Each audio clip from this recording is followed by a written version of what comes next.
I really don't. Most people don't know that I actually performed in North Korea, Right. and and this was in the '90s. Yeah. I mean, one of the things that they say that they want to do with this is to they agree with something that I know I've heard Zach say several times, which is that music is the unifying force. It's the thing Yes, that can get us past absolutely. a lot of conflicts. It probably can even get us past Ukraine and Russia, Israel and Palestine, and a number of other things. So they're hoping that they can use music as a leverage to kind of like have some of these conversations take place and all along those lines. Because if you notice, that's at China, which is considered not one of our friends, and everything is one of the places they are hoping to take the music to, and definitely to some of the Middle East as well. So against it, they're hoping to use music as well as the arts in general to kind of broker some peace and have people think about ways to be unified. Yeah. So that's interesting. So again, I'm wondering like how out of touch are they really? Right. This guy is because I know musicians been back and forth. I know one that lives there in China. Mhm. Again, this is nothing new for these nations, so I don't understand what it is that he's trying to accomplish because musicians have been traveling to these countries for the longest. I A singer friend of mine, she used to do Israel every year, and then again, Rolling Stones done been to all them places you talking about. No, You know what I'm saying? So I mean, music has always been that. So I want to know what else is part of that initiative, though. yeah, and I What have is to do that? some more research in that, Kevin. But Yeah, I I'm do I'm know. I'm curious of what it is that maybe it's a different level of maybe not the so-called big artists, Right. because to me, if that's what happens, then it really is not helping up and coming artists. Then if you're gonna put the same people And on the they said there platform, was you might some. as well keep doing what they're doing now. Because if you're working with the right promoter, you can your band can play in Saudi Arabia, all of these places. So Yeah. maybe they're trying to bring it as something new. I don't know. Yeah, it'd be interesting to see because, like you Yeah, said, what is he I think talking I about? mentioned this to Zach before, but a friend of mine and I actually produced her show as well. She Hmm. actually is co-owner of a club in Morocco, and she is actually Hmm. used to work with Gerald Levert. So definitely, Coco McMillan has Right. part owner of a club there that is in Hmm. Morocco. Right. So she's actually co-owner with her friend that lives there, and all in that space. So that is something that I know she brings Yeah, artists I used to into play in town. clubs in Japan every year. So again, they're not foreign to anything. So I don't. I'm curious to look into that myself and go, what is it that he's talking about that's going to be different? That'll be Yeah. interesting. I know I Um, just sent that information to our manager down here, Diego Mark. So thank uh, you for that. While we No was problem. yeah, talking, because we have to move quick. yeah. But here's Well, something I wanted to ask both of you uh-huh. guys. When we look at the arts in general, and we look at the lack of grants in schools, the lack of artistic programs, after school programs. Boosie's doing it with Funk Not Fight. Mm, Tony Cam, we're doing it with the funk school with these kids that we teaching. We're all trying to do little bits and pieces. Kevin, you're doing it because a lot of the artists that you have that you up and coming, you're their mentor. Mark, when your parents had that radio station, right? Hmm. What did they decide that they were going to play the music? Was it because it was the South and they were into blues, or was it because the blues was the South and that's what they wanted to promote? I always No, they wanted had to a ask you certain that. sound that they were very much interested in, and they didn't hear enough of that. Ironically, at that mhm. time, it was jazz, to some degree, blues. Hip hop was just starting, so there was a hip hop show as well. There was even some funk music that was played on the station, but they were hearing a lot of the sounds that were not being played, so they wanted to create that station. And like I told you before, there is a legend that passed away many years ago, and they'll be honoring him here at the Hayti Center, Brother Youssef. And he was a legendary jazz performer, but he was also um, a regular mainstay of my parents' radio station. So he would come Mhm. and do performances there on a regular basis because he had moved here, ironically, from, I want to say, the New York area, actually Baltimore area, now that I think about it, and everything. And had been living down here for a while, and it actually groomed a lot of the jazz legends that are now here. So he had groomed like Nina Freelon and a number of other people that are seen as being uh, major forces, not just here in North Carolina, but around the country and around the world. So he was definitely a pioneer, and that's kind of what they were doing, was trying to make sure that they was educating. And like I said, at the time that they were on the air. That was the beginning of hip hop. So they actually created one of the first hip hop shows here in this area. And some of those DJs have gone on to be DJs elsewhere, including having some success in New Orleans and North Carolina and a number of other places. So they were at the forefront. So I remember hearing like Sugar Hill Gang and a number of other folks before anybody knew who they were. Nice. And kudos to Mr. and Mrs. Lee for doing that. Yeah, absolutely, because that's also part of the stream that you got to have. You can make the music, where you gonna play it? Right. It's very important. You know, of course, James Brown at the time he owned radio station for that very reason. Yep. So now I don't have to worry about anybody dictating what I'm gonna play because I own the station. Right. So that's very important because there's plenty of funk artists doing stuff, and like you said, the brother that has the station, you gotta have somewhere for people to be able to hear it. Right. You have to. That's all part of it. Hey, and ironically, that's why a lot of times, for those of you who don't know, Kevin is like my concierge. So when I was starting to really reboot 2.0 Nappy Funk Army, I used to talk to Kevin. I used to ask him, I said, well, I know P-Funk Radio. I said, but I got to write music, make music that can fit that. Because a lot of people's like, oh, why aren't you doing this and that? I said, listen, you don't understand. I'm trying to target P-Funk Radio specifically. I said, because that's where the bulk of that audience, that demographic is. And I said, once I establish a few in there, then I can do other stuff.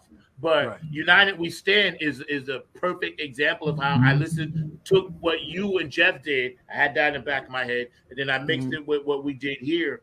And I was like, okay, this is going to be perfect. I listened to how it would fit in. And it's funny you say that you were overseas and they just wanted to hear you play your music, you know. And that's what I think we need to get back to over here. Just please, promoters, club owners, whoever, take a chance on something different. We will not let you down. I promise you, you will get a better show than you're ever going to get if you spend thousands and thousands and millions of dollars. Just spend thousands. You know what I'm saying? And Zach, I'm sorry, go ahead, Mark. Yeah, Zach, ironically, what you're saying is a very real struggle, and it's been going on for a while, and I'm sure that even Kevin can relate to it as well, because I definitely agree with him that y'all give a masterful performance, and it is a performance that everybody should see. I've seen it a number of times, both at festivals and at clubs and a number of other places. So if you've not seen a Nappy Head Funk Army show, then definitely go see one. But I do remember that when we did a show, and this was back in the 70s, that was going to feature some local artists that were there in our area of Warren County, but it was also going to feature Cameo and the Barcades. And unfortunately, there is this mentality that people have that they don't always have faith and believe. So even though we had a successful radio station, there were a number of folks that did not show up because they were like, Cameo's not coming to Warren County. There's no way that they're coming to this town and everything. But we had paid the money just like any other promoter, and they were actually there, but they performed unfortunately in front of a small audience. But those of us that got to see the show got to see a great show with a number of artists. I know Cameo was there. I think the Barcades were there and a couple of others as well. But there was people that were there thinking, there's no way they're coming to this small community, this small town and everything. And unfortunately, that was almost 50 years ago, but we still got that kind of mentality that people have now. Right. And Zach, I would have to say, like, I don't know. I might have to say that India might be the one place that I haven't heard anybody going to that I know, other than somebody like the Stones or something. So I don't know how that goes. But I would have to say to you that much like Hendrix had to do, don't frown on going to Europe first to launch that. Because what you need to be is in a place that people appreciate what you do. Right. So, and I would have to say, as much time as I spent over there, Europe is definitely that spot. Germany, especially Germany. Yeah. That they would love to have you there. You know what I'm saying? That I know Mark's in the blues. There's a blues artist that I used to when I was working down in the Village in New York. Papa Chubby, you remember him? Yep, I do. Always overseas. Yep. Always overseas. So I mean, the jazz cats, they were making a living overseas. They wasn't making it here. All them bebop dudes, Yeah. if they wasn't living there, they was going there. That's where the bulk of their work was over there. You know, and this is since the wartime Yep. that was going on. So Amsterdam, places like that, they're more open to the music. So to have a band coming from the States that's playing funk, you know, I kind of think you need to look into those promoters there to bring you over. I know what's the name just went to the Netherlands. They there now. Yeah. I think 24/7 Spies. I think they're there right now. Yeah. You know? Yeah. Yeah. I don't know saw how many that. places they do here. Yeah. Right. And see. Yep. I was mean, gonna say you're absolutely but the guy right, lives because, overseas. It just wants to be appreciated. Gotta go where you appreciate it. And we got a couple of comments. Go ahead. No, go ahead. I see what's the name's right, and I love Germany. Yeah, so do I. And again, Yeah, I was gonna say we got a couple of comments that I was gonna read. Mm-hmm. Go ahead. George says he loves Germany. And a shout out to Ron. How you doing, Ron? What's up, bro? Thank you for tuning in. For those of you just watching, we're hanging out in Funk from the Front Seat. We're sitting here kicking it with our guy, you know, Kevin Harrington, KHX Experiment, and his new apparel, his clothing line. I'm going to peep that again, so y'all can check this out. And go to his link tree at the bottom, which is linked up to everything that this brother does. Yeah, including, to me, that's the best way, because you can find everything there. I think Linktree to me is still the best, because once you go there, you see everything that I'm doing. Yeah. So, you know, I think that's great. But I think that's the thing, Zach, is for the funk is to get into those spots over there first and come over. And at one time, that's the way a lot of artists had to do it. You know, Jimmy had to do it. He coming right out of Seattle, and people here didn't recognize the genius. Goes over there, and they couldn't believe it. Yeah, that's true. Hey, Zach, and definitely even Kevin and everything. I was helping with a friend on a conference. It was actually a social work conference and everything, but they were talking about the power of talks and all along those lines. I was wondering, even though music is where we are at and music lane is very important, I was wondering, because Kevin, you do so much cross promotion. Have you ever thought about doing a TEDx talk and everything along those lines? Because definitely there are people that are making money off of those, and apparently they're free to do, but you can make some revenue in terms of cross promotions. And I was wondering if you've ever considered that. I'm not even familiar with that. What is that one? Yeah, TEDx talks are like you give a talk on something that you have a passion about, and then they help you put it out there. And there's another form of marketing. You can actually look them up. There are a number of famous folks that have given them. Everybody from, like I think Oprah's even done some TEDx talks to people that are in different lanes. So there have been TEDx talks around music, around the epistemology of music, and all along those lines. So definitely it could even be Zach could do one on funk music and all in that. Yeah. Anything can help. I guess you also have to research the market of that. Here's another issue I think that's a problem is I guess you have to try to recruit, and that's probably easy to do with musicians, the younger mindset to listen to what we do. Again, overseas, they're more open to that than they are here. Not to say that there's not kids here that will do it, but over there, they be wanting to soak it up. Yeah. Yep. And you get set up to actually go and go into the schools, because their thing is we want to see the originators. We want to talk to somebody, on that level doing it and seeing it done. So any promotion helps, but sometimes you have to be promoting on something that people are interested in what you're talking about, though. Yeah. And again, back to my original thing was, I think with the technology, people that's gotten older in our age, they tend not to want to do that. And I think that's a problem too. When soon you hear somebody talking about, oh man, I don't even know how to do this on my phone. That's an issue. That's an issue, because you still can't find some record stores, but it's like, you're gonna have to buy your music like this, even if you're gonna order a CD. If I'm selling physical CDs, you got to know how to get online and order it. Right. So It's true. that doesn't hurt. That doesn't help. Because Zach, what's that thing that everybody's always asking you for? It's like a digital download. That's what I was looking for. Because everybody's always No, but I those. have that. See, that's what I did. I have it on the jacket. I have the square, right? You can take the picture, whatever that You got little the QR code. thing. The Yeah, QR code, right. Yeah. But I tell older people that, right, our age, and they're like, I don't even know how to do that. And I was like, Right. yo, you use your phone. They're Right. like, they have no idea. You're right. Right. They have You gotta no have idea, the app bro. for that. Right. You gotta have the app for that. Yeah. And so I thought about that. I'm like, wow. So people that really, again, the funk heads from our generation is like, if y'all not up on technology though, that's an issue. That's a problem. Yeah. That's a problem. Yeah. Cause like I said, we had some great comments, George, no to more. Funk Vinci. There is no more record. There are, but the young people shop there now. It's nostalgic. Right. Yep. It's nostalgic, it's not, man. It's not where there was record stores in your neighborhood back in the day, Yeah. So it's Yep.